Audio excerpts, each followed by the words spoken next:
Hey there, space adventurers. Ever dreamt of packing your bags and moving to Mars? Well, today, I'm going to walk you through the thrilling journey of building a colony on the red planet from scratch. First things first, let's talk about Mars. It's cold, really cold. Temperatures can drop to minus 80 degrees Fahrenheit. But where there's a will, there's a way. And we've got plenty of will. Step 1. Shelter.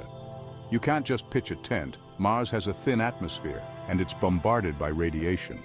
So we'll need to dig underground or use inflatable habitats covered in Martian soil, also known as regolith, to protect us from radiation. Step 2. Infrastructure. Think of it as a giant Lego set.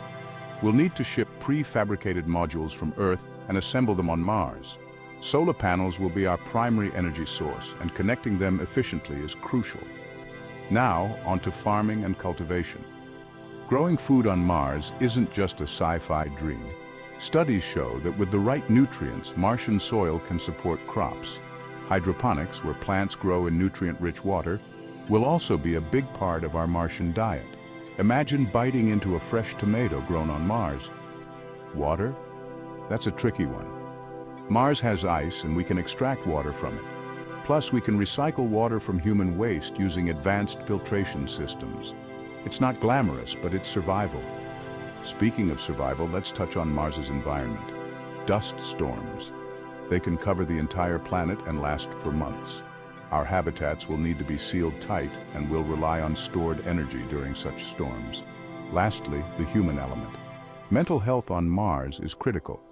We'll need spaces designed for recreation and social interaction. Virtual reality might help us feel connected to Earth, and regular communication with loved ones will be essential. So, there you have it. Creating a Martian colony is no small feat, but it's not impossible.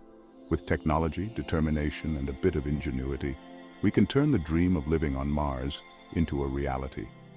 Thanks for joining me on this cosmic journey. Don't forget to like, subscribe, and hit the bell icon for more out-of-this-world content. See you next time.